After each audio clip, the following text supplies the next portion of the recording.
Right, let's get into paper talk then. Over the next few minutes, we'll be taking a look at what's making the headlines in today's papers. Our guest this morning, Roddy from The Times, and broadcaster and the United Stand presenter Adam Stott. Very good morning to you both. We're going to start with Cristiano Ronaldo. Seems like a good place. And according to Spanish newspaper Marca, Ronaldo's future could be sorted out by the end of the year. Well, there's not actually that long to go. So, Adam, what is the story? And where is Ronaldo going? Yeah, it looks like the Ronaldo saga is coming to a close finally. We know he's been training at the Real Madrid training camp when he finished his time of Portugal in the World Cup, but he is going to Al-Nassr. He's currently in, Marca reporting, he's currently in Dubai, just waiting to travel across to the speculated deal that's already on the table there for a crazy amount of money that has been reported out there for it. But it does look now like it is all pretty much done and dusted. He's just waiting to travel across, Marca is saying, and that deal should be done, like you said, just before the year ends. Pretty sad, to be honest, how it's all ended up and gone this way. But it does look now like this is where Cristiano Ronaldo will finish his career. At one stage, there was almost this potential for a romanticism around this story with Cristiano Ronaldo, saving the narrative by Ronaldo going to Portugal, where he began his career with Sporting Lisbon. And part of the reason for that was because when the Times broke the story in the summer about Ronaldo asking to leave Man United, there was the suggestion from Ronaldo's camp was that it was because he wanted to play in the Champions League. He had this massive desire to finish his career in the Champions League. That's not the case now, clearly, because I don't think Al-Nassr will be playing in the Champions League anytime soon. And Tom, Adam mentioned crazy money. So how much do Marca say that Ronaldo is going to be on? And also, what are the contract terms in terms of length? Well, this is a figure that's been circulating for a little while now, which is 200 million euros. That's around about 173 million pounds, and that's for 2.5 seasons. It would take Ronaldo up until the age of 40 still playing. It's worth remembering that his contract at United, the remaining 6 months, he was on £500,000 a year. The remaining 6 months, which United haven't paid after the explosive interview he did with Piers Morgan, was £15.5 million. So that kind of puts into context just how big this is. It's also worth remembering that you've got the Saudi Arabian bid for the 2030 World Cup, and there were suggestions last week that part of the contract that Ronaldo could be signing at Al-Nassr would include becoming an ambassador for that World Cup, becoming the face of it. And of course, we've seen only over the last month the power of that with David Beckham and the Qatar World Cup. Right, let's stay with Ronaldo, sort of, but move on to the Mirror. So the headline is Goat Buster. I'm not convinced by this Daily Mirror headline today, I'm sorry. But it's a picture of Ronaldo on the left, Erik ten Hag on the right, and there's a little bit of a subheading here that how can ten Hag create a new trophy-winning United without CR7? Tell us a bit more about this headline, Tom. I loved the headline. I thought it was great. This is a piece by Dave McDonnell, and in some ways it's a bit of a reminder after the World Cup of how United fared in the past 6 months. Erik ten Hag's first 6 months, and the shadow that Ronaldo cast over the team, whether they were doing well or not. The cameras panning him sitting on the bench, or even indeed walking away from it at some time.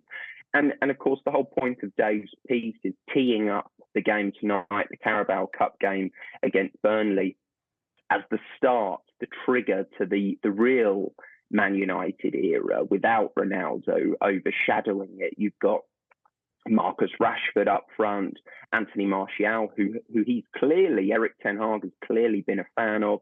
Then you've also got Anthony Elanga and the 18-year-old Garnacho, who is expected to start tonight in the Carabao Cup game.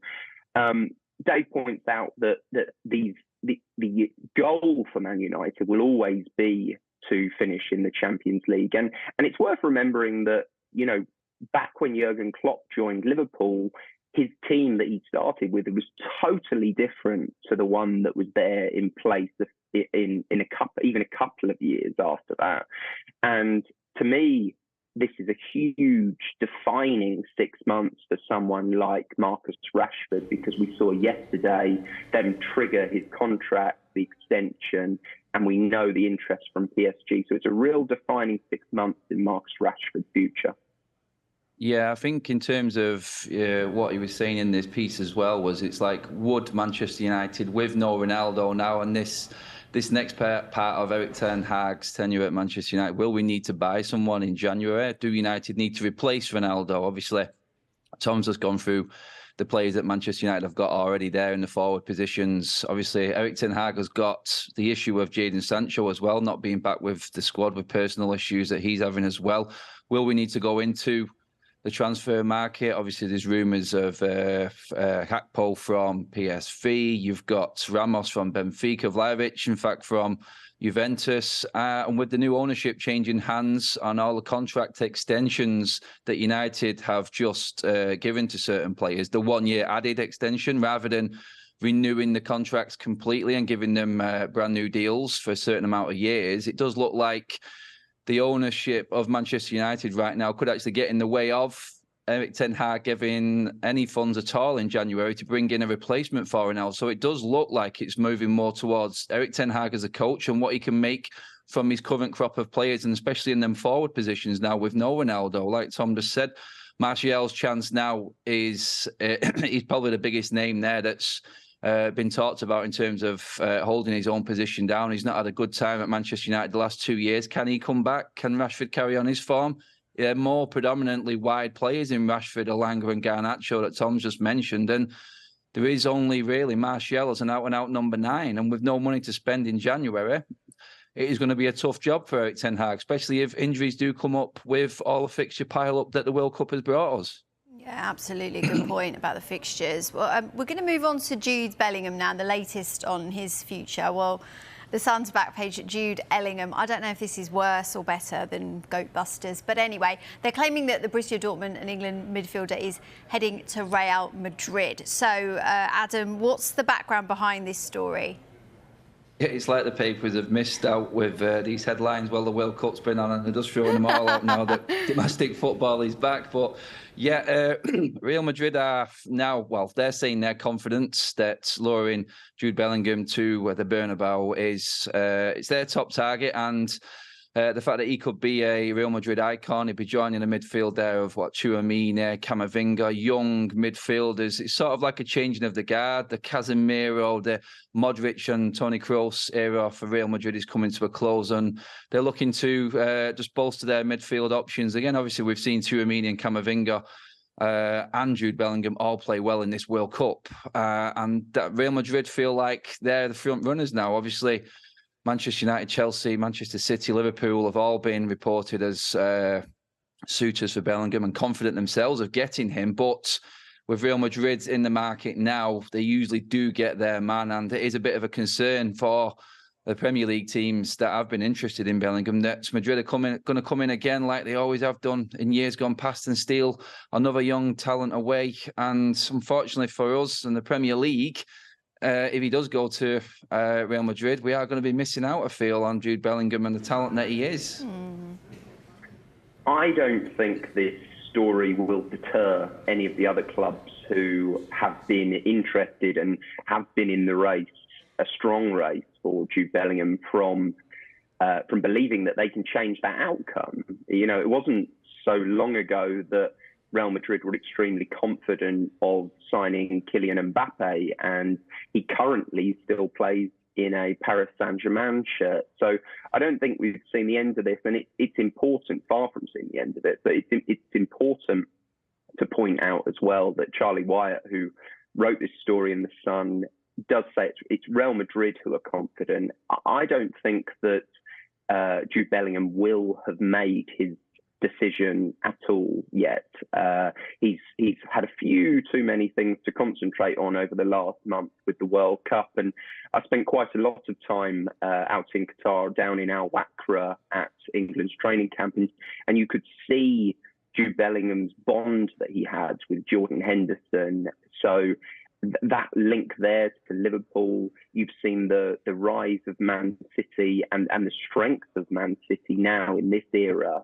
And remember that Jude Bellingham's only 19 years old. They've been a strong contender in every competition in his upbringing. And of course, there'll be such a strong fight for such a precocious talent over this next few months. Yeah, absolutely. You saw that video of Jude and Jordan Henderson together, and that fan saying to Bellingham, "Come to Real Madrid," and Henderson was like, "No, don't go there." All in jest, though, I'm sure. Right, we're going to move on to the Mail now. There's an article in here about Antonio Conte. According to them, Conte is stalling on a £1 million pay rise. Adam, what issues do the Mail claim that Conte has about signing this new deal? And remember, his contract at Tottenham runs out at the end of this season. Yeah, I think it's more of Antonio Conte wanting to see what ambition Spurs have got. Another 16 million a year contract talk started in the last couple of weeks, the Mail is saying, and they're looking at it and saying Conte's issue with signing any deal, obviously it's a great deal for him personally, but he's got his reputation of winning wherever he's been, and he wants to see what ambition Spurs have got. It's great timing in this coming out, really. With the January transfer window coming up, is Antonio Conte going to test the Spurs resolve in terms of the purse strings and how much money they're going to spend in January to back him, to help him get that top four spot? Because there's a lot of teams now progressing in the Premier League. There's a lot of teams that are actually fighting for that top four. If Conte doesn't make that top four, and I feel like this is him saying, I need some funds in January to help me make that top four, I think that's the concern. If they don't, then you could see Antonio Conte not signing that deal, but time will tell with Antonio Conte. We know he doesn't stay long at any particular club, and he does like to be backed and build his team around the owners being right behind him. This was always a bit of a marriage of convenience for Antonio Conte and both Tottenham. It felt like a real good fit at the time for both. They needed each other in a way. And now it's whether Conte still needs Tottenham, to be honest. He will look at the other options he has. That tends to be why his contracts are so short. But Tottenham know the powers he has as a coach, the influence he has. And of course, right now they're still fourth in the Premier League table going into the new season. And absolutely, I believe that is right. It is that almost threat in a way that if I don't get some potential funds, we saw that at Burnley a few years ago, this idea that he might leave, and you just never know what's going to happen with Antonio Conte. At Juventus, he walked in at the beginning of pre-season, and a few days before the season starts, he walks out. That's the unpredictability of Conte, and in some ways it's part of his genius. It's what you buy into, because he's such a talent as a coach, and he's such a demanding person, but it tends to reap rewards. Yeah, absolutely. Well, who knows? We might see Ketchup back at Tottenham next season. Right, it's been absolutely, it's been excellent speaking to you both, getting your thoughts on all of these topics from the papers today. So Tom, Adam, thanks ever so much. We'll see you both soon. Thank you. Thanks.